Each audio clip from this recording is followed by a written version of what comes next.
नमस्कार दोस्तों। सहायक आचार्य को लेकर के एक और बड़ी खुशखबरी आ रही है और खुशी की भी बात है, दुख की भी बात है, बट आगे हम बात करेंगे डिटेल में। जो लोग नए होंगे सब्सक्राइब कर लेंगे, जो लोग लाइक नहीं किए होंगे लाइक कर देंगे। तो चलिए हम लोग बात करते हैं। यहाँ पे आप देखेंगे कि सहायक आचार्य भर्ती यानी कि खुशखबरी उम्मीदवारों के लिए अब कोई नहीं रोक सकता है रिजल्ट। आखिर किन का रिजल्ट कोई रोक नहीं सकता है? आखिर क्या बातें हैं, है ना? एसटी एससी बीसी की लॉटरी लग गई यहाँ पे। तो डिटेल में हम बात करेंगे। यहाँ पे आप देखेंगे प्रदीप कुमार का जजमेंट। आखिर बहुत सारे लोग को पता भी रहता है, हमारी वीडियो को बहुत सारे ऐसे कैंडिडेट देखते हैं जिनको पता ही नहीं होता है कि ये जजमेंट क्या है, लेकिन उनको भी जानने की इच्छा होती है, तो उनके बारे में बताएंगे। और जो लोग पुराने होंगे वो भी नहीं जानते तो वो भी देख लीजिएगा। देखिए क्या क्या मामला अभी तक सामने आ रहा है। यहाँ पे प्रदीप कुमार जजमेंट है ना, देखिएगा प्रदीप कुमार जजमेंट के कारण कई अभ्यर्थियों को रिजल्ट से बाहर कर दिया गया ना। आपको पता होगा कई सारे ऐसे अभ्यर्थी है जिनको रिजल्ट से बाहर कर दिया गया। अब यहाँ पे देखिए खास करके जिनका जेटेट में आपका 90 नंबर से कम अंक था। कितना? 90 से कम अंक था। और यह जजमेंट राजस्थान के केस के आधार पर लागू किया गया है, यानी कि जबकि झारखंड में इसकी जरूरत नहीं थी। आगे मैं बताऊंगा। यहाँ पे देखिएगा कि इसीलिए इसे गलत तरीके से लागू किया गया माना जा रहा है, ठीक ना। इसके पीछे भी यही रीजन है और इसे हटाने की भी पूरी कोशिश की जा रही। कोशिश क्या, हटना ही चाहिए। देखिए आगे हम बात करते हैं प्रदीप कुमार का जजमेंट हटेगा या नहीं, इसको लेकर ये बातें निकल करके आ रही है। तो हम बात करेंगे प्रदीप कुमार का जजमेंट जो है वो हटेगा या नहीं हटेगा। तो आप यहाँ पे देखेंगे कि ये जो जजमेंट है ना, तो आपका हटने ही वाला है। लेकिन मैं आप सभी से पूछना चाहूंगा कि ये हटना चाहिए या नहीं। मैं देखना चाहता हूँ, आप लोग कमेंट करके जरूर बताएंगे। तो ये जो अभी मामला है यानी कि ये आपका हटने ही वाला है, टेंशन ना लीजिए। जैसे सुनवाई होगा मैं आपको अपडेट कर दूंगा। देखिए मामला आपका अंतिम चरण में पहुंच चुका है। क्या? अंतिम चरण में पहुंच चुका है। और यहाँ पे एसएससी लिखा गया।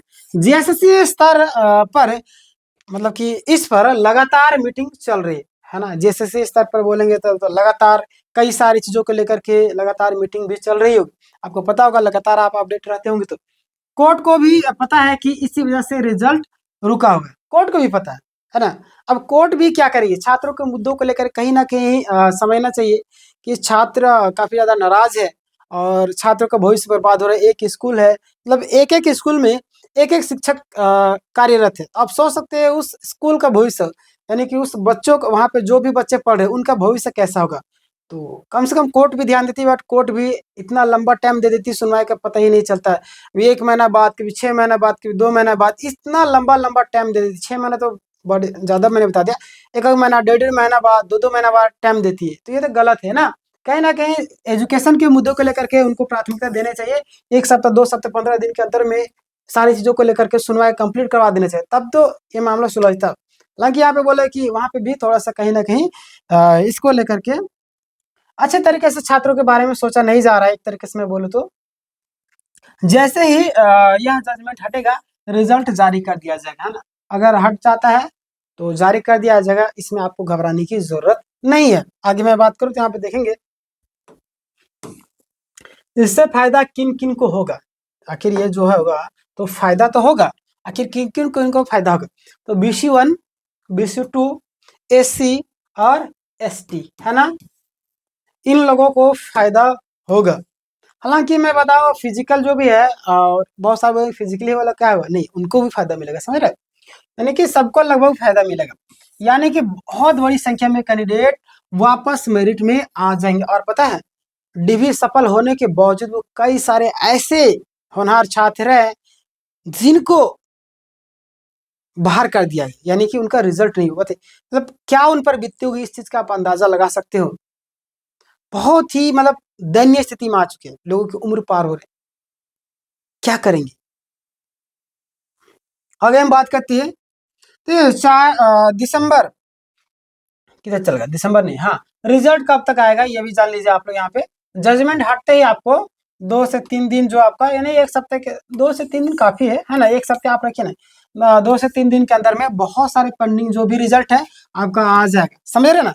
जितने भी लगभग पेंडिंग रिजल्ट होंगे, जजमेंट हटता है तो आपका पेंडिंग रिजल्ट आ जाएगा। यानी कि जीएसएससी, यहाँ पे एसएससी लिखा गया, जीएसएससी लगभग पूरी तरीके से तैयार है, बस हटेगा और रिजल्ट आपका जारी होगा ना।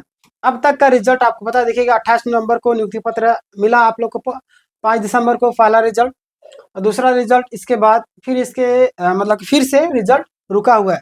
तो जो भी रिजल्ट रुका हुआ है वो आपका बहुत ही जल्द जारी किए जाएंगे, ठीक ना। आगे हम बात करेंगे तो यहाँ पे देखेंगे कि सुप्रीम कोर्ट में सुनवाई को लेकर क्या बातें निकल कर, यानी कि 9 जनवरी को आपको पता है कि 9 जनवरी को सुनवाई हुआ था। 9 जनवरी से 5 मामले सुप्रीम कोर्ट में थे, जैसे आपका प्रदीप कुमार का जजमेंट, सब्जेक्ट कॉम्बिनेशन वाला, 45% वाला मामला है ना, 45% आपका ग्रेजुएशन जो आपका मामला था। उसके बाद बात करेंगे तो यहाँ पे देखिएगा संशोधित से जो भी कैंडिडेट बाहर किए गए हैं और आपका अन्य जो पेंडिंग रिजल्ट है ना, कोर्ट ने साफ आदेश जारी कर दिया कि खाली सीट भर नहीं होंगी। कोर्ट का आदेश साफ साफ है कि जो भी खाली सीटें हैं उसको भर नहीं होगा। तो कहीं ना कहीं जेएसएससी को इन सारी चीजों पर कार्य करना चाहिए और धीरे धीरे कर रही है। आदेश खत्म होते ही आपको क्या किया जाएगा, भर दिया जाए। हालांकि 100% ये नहीं बोलेंगे कि सभी भर जाएगा, 100% नहीं बोला सकता, कुछ तो भरेगा। चलिए आगे बात करेंगे, पेंडिंग रिजल्ट जारी करना होगा। पेंडिंग रिजल्ट जो आपका क्या करना पड़ेगा, जारी करना होगा। रिजल्ट रोकना सही नहीं है। अगली सुप्रीम कोर्ट की सुनवाई को लेकर के बातें निकल करके आ रही है, तो आप यहाँ पे देखेंगे कि 10 जनवरी है ना, 10 जनवरी नहीं 10 फरवरी, 10 जनवरी नहीं 10 फरवरी ही अंतिम और फाइनल सुनवाई होगी, है ना। और देखिए कोर्ट के जो एडवोकेट है वो उन्होंने भी बताया, और भी कई सारी चीजें, मतलब सारी चीजों को देखा जाए तो जो बताया जा रहा है 10 फरवरी को अंतिम सुनवाई होगा, और ये हम भी उम्मीद करते हैं कि होना ही चाहिए भाई। इसके बाद चीजें पूरी तरीके से आपका क्लियर हो जाएंगी। अब देखिए 2 साल बीएड वाला मामला को लेकर कई सारी चीजें निकल करके आ रहे हैं, तो आप यहाँ पे देखिएगा 19 जनवरी को सुनवाई हुई है ना, आपको पता होगा। लेकिन नए जज आने के कारण कहा गया था कि अभी पूरी तरीके से सुनवाई नहीं होगी, अब यह केस हाई कोर्ट और डबल बेंच में है, समझ रहे हैं। चलिए आगे हम बात करेंगे अगली सुनवाई आपका कब होगी। तो आपको पता होगा, मैंने पिछला वीडियो में भी आपको बताया था, जो हमारे पुराने व्यूवर्स होंगे, जो लोग सब्सक्राइब करके रहे होंगे उनको पता होगा। आप अभी तक सब्सक्राइब नहीं किए होंगे, सब्सक्राइब करिए, ऐसे और इन्फॉर्मेशन वाली वीडियो आप तक पहुंचते रहती है। तो देखिए आपका अगला जो आपका हेयरिंग है, सुनवाई है 17 फरवरी को, है ना, हाई कोर्ट में। तब तक थोड़ा सा आपको इंतजार करना होगा। आगे हम बात करेंगे तो यहाँ पे देखेंगे संशोधित से बाहर जो भी कैंडिडेट है उनके लिए, यानी कि जो भी कैंडिडेट संशोधित से बाहर हुए, इनका केस भी सुप्रीम कोर्ट में था, और कोर्ट ने साफ साफ कह दिया है कि रिजल्ट रोका नहीं जाएगा और भर्ती प्रक्रिया मतलब कि भर्ती पूरी की जाए, है ना। इसका रिजल्ट जजमेंट हटते ही जारी होगा। इस चीज के तो हम लोग इंतजार करें कि जजमेंट हटे, लेकिन बहुत सारे कैंडिडेट है ये जजमेंट हटने नहीं हटने देना चाहते, पता नहीं क्या रीजन है। मैं चाहता हूँ कि आप अपना तर्क जरूर दे, क्या हटना चाहिए नहीं हटना चाहिए, और हटना चाहिए तो क्यों हटना चाहिए, नहीं हटना चाहिए तो क्यों नहीं हटना चाहिए। आगे हम बात करें कॉमर्स वाले का जो रिजल्ट है उसको लेकर के बातें निकल कर आ रही है कि कॉमर्स का रिजल्ट यानी कि बन चुका है ना, सारा चीज आपका तैयार है, लेकिन कोर्ट का केस के कारण उसको रोका गया है, समझ रहे हैं। चलिए, और रिजल्ट आएगा बहुत ही जल्द आएगा, घबराने की जरूरत, बस थोड़ा सा आपको लेट हो रहा है, इस चीज के लिए आपको लोग परेशान होने की जरूरत नहीं। नॉर्मलाइजेशन केस वाले जो भी कैंडिडेट है, जो भी कैंडिडेट आपका नॉर्मलाइजेशन केस को लेकर है, जिन लोगों को नॉर्मलाइजेशन को लेकर के केस किया था, यानी कि जिन्होंने, उनका रिजल्ट पहले से तैयार है, ऐसा बातें निकल करके सामने आ रही है ना। आगे बात करेंगे, लेकिन कोर्ट के आदेश से ही रिजल्ट आपको मतलब कि रिजर्व रखा गया, कोर्ट के आदेश के कारण रिजर्व रखेगा, ठीक है। कोर्ट से मामला क्लियर होते ही उनका भी रिजल्ट जारी कर दिया जाए। चलिए आगे हम बात करेंगे तो आप यहाँ पे देखेंगे कि फाइनल कंक्लूजन यानी कि फाइनल समरी, शॉर्ट में मैंने क्या क्या आपको बताया, क्या क्या चीजें आपको ध्यान देना है, क्या क्या चीजें मैंने आपको बता दी। जैसे देखिए प्रदीप कुमार का जजमेंट हटेगा, बीसी एससी एससी जो फिजिकल है सबको फायदा मिलेगा 2 से 3 दिन के अंदर में, जैसे ही हटते आपका जजमेंट रिजल्ट आने की संभावना है।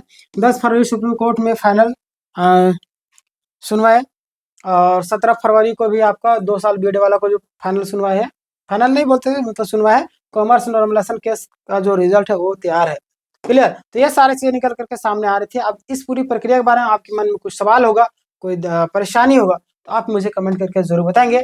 और अगर आपने अभी तक चैनल को सब्सक्राइब नहीं किया, सब्सक्राइब कर ले, ताकि ऐसे और इन्फॉर्मेशन वाली वीडियो आप तक सबसे पहले पहुंचते रहेंगे। याद रखिए जिंदगी में जो इंसान दूसरों की हेल्प करेगा वो इंसान उतना ही आगे बढ़ता है, यानी कि लोगों से दुआ कमाइए। और बोलते हैं कि एक कहावत है कि जब दवा काम नहीं आती दुआ काम आती है, इसलिए वीडियो को शेयर कीजिए हर ग्रुप में, ताकि लोगों तक इन्फॉर्मेशन पहुंचते रहे। चलिए, धन्यवाद।